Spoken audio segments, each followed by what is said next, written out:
akan menceritakan tentang kisah Nabi Yusuf.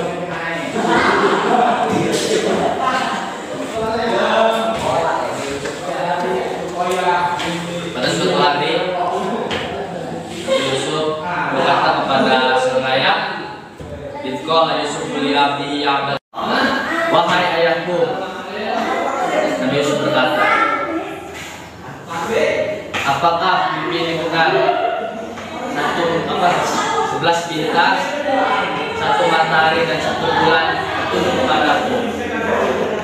"Wahai anakku, itu emang benar," kata sang ayah Nabi Yusuf.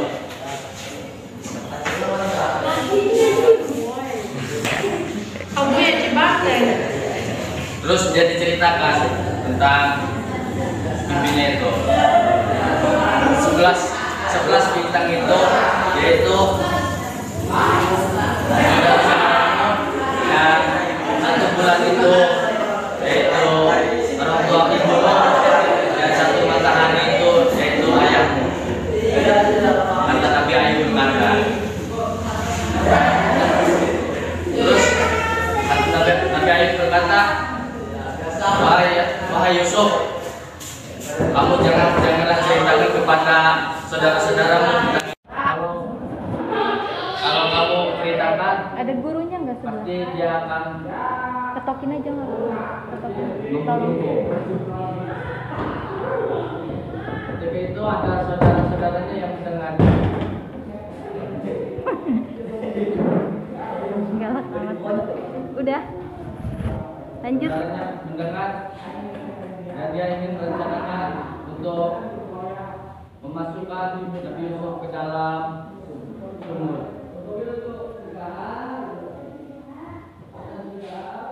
Setelah itu saudara-saudaranya berkata kepada ayahnya, "Wahai ayah,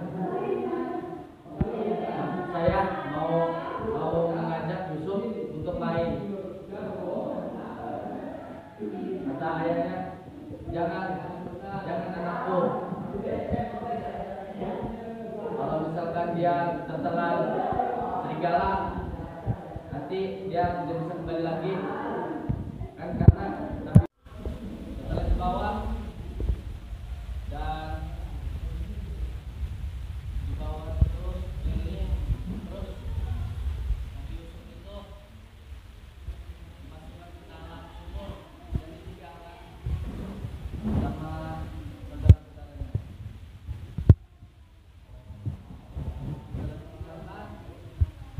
Para pendatang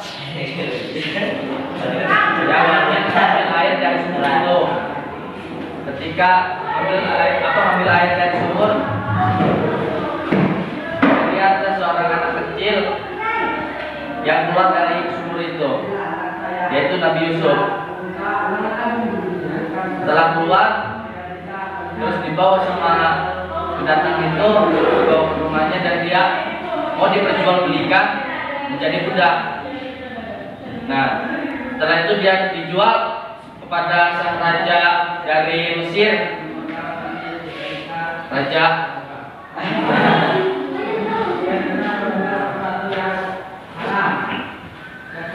itu mempunyai istri, dan istrinya itu sudah lama nggak mempunyai anak, dan Nabi Yusuflah menjadi anak angkatnya. Semakin dewasa,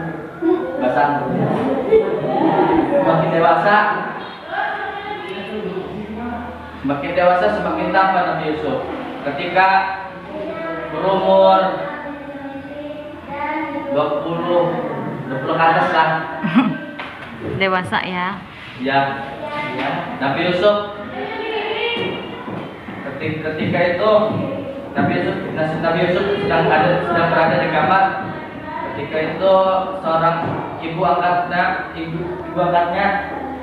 masuk ke dalam kamarnya dan berkata, "Wahai Yusuf, seluruh tubuh dan ragamu untukmu." Karena seorang ibu angkat itu sangat tergoda kepada Yusuf, kepada ketampanannya. Allahu Akbar. setelah tergoda, Nabi Yusuf sangat sangat sabar dan nggak mau melaksanakan larangan tersebut. Kata Nabi Yusuf membacakan lafaz Allah la ilaha illallah. Apa benar?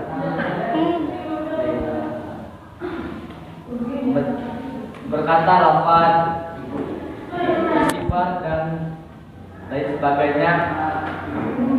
Setelah itu Nabi Yusuf lari keluar dan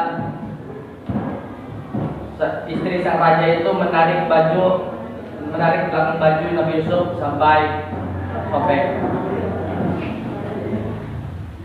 Setelah itu seorang raja pun datang melihat semuanya dan seorang istri berkata, "Wahai suamiku, dia ingin apa? Dia ingin memperkosaku dan ingin mempermainkanku," kata istrinya. Seorang itu ada seseorang yang melihat ketika itu, "Wahai raja," kata seorang tersebut, jika beliau sobek di depannya, berarti dia benar. Jika beliau sobek dari belakang tubuhnya, berarti perempuan itu salah. Dia berdusta. Dan raja itu mengecek dan meraba, melihat apakah yang sobek itu dari depan atau dari belakang. Ternyata setelah dilihat, teliti, sobeknya itu dari belakang.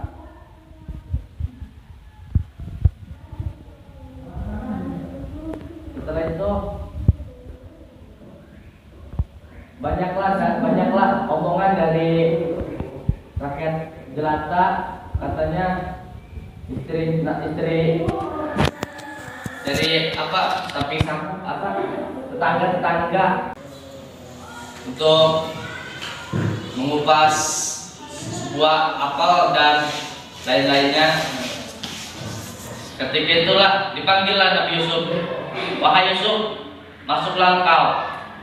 Nabi Yusuf masuk sambil membawa air putih. Dan ketika itu tetangganya melihat bahwa Nabi Yusuf itu sangat tampan, sampai tidak merasakan bahwa kulitnya terkelupas sampai berdarah. Sudah.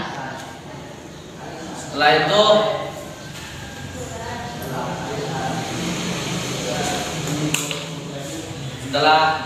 itu dia sadar, tetangganya sadar bahwa tangannya terkelupas dan dia pergi dari rumah raja itu. Setelah itu raja berpikir, jika Yusuf masih berada di situ, maka akan membawa bencana besar. Ketika itu Nabi Yusuf dipenjarakan. Setelah dipenjarakan, Nabi Yusuf di samping Nabi Yusuf itu ada dua orang, dan yang satu berkata, "Saya bermimpi saya memeras anggur dan membawanya kepada sang raja." Nabi Yusuf berkata sambil mengasihkan motivasi, "Kamu akan keluar dari penjara dan kamu akan menjadi pelayan kembali." Dan yang satu ini berkata, "Saya membawa kue di atas kepala dan ketika itu dimakan oleh burung-burung." Kata Nabi Yusuf berkata lagi sebelum mengasihkan motivasi, "Kamu akan dihukum sampai mati dan kepalamu dimakan oleh burung besar." Ketika itu setelah beberapa hari terjadilah semuanya. Nabi Yusuf berpesan kepada sang pembawa itu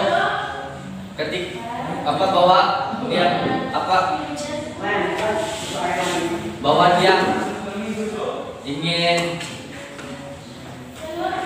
mengasihkan kondisinya, menceritakan kondisi Nabi Yusuf bahwa Nabi Yusuf itu ingin begini setelah itu pembawa Amr itu lolos dari penjara. Terus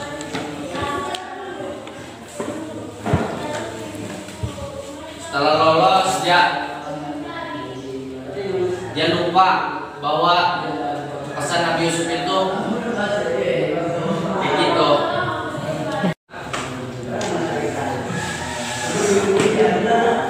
Dan yang lain sebagainya. Yang positif, 5 hal positif yang harus diambil dari kepribadian Nabi Yusuf sendiri. Positifnya untuk para lelaki ya, 1 harus bahwa jangan terpesona kepada seorang perempuan. 2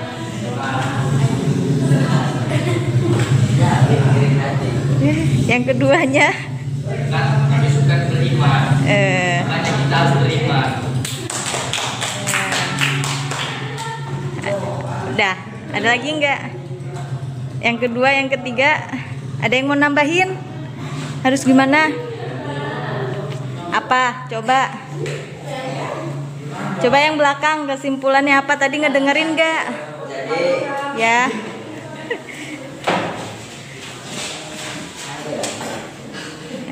Yang diambil apa dari motivasi KM tadi? Kalau ngedengerin pasti tahu ya. Apa? Ayo. Ya nggak ngedengerin ya, berarti besok nanti maju ya. Yang perempuannya apa? Yang di depan apa, Neng? Yang harus diambil dari cerita Nabi Yusuf tadi.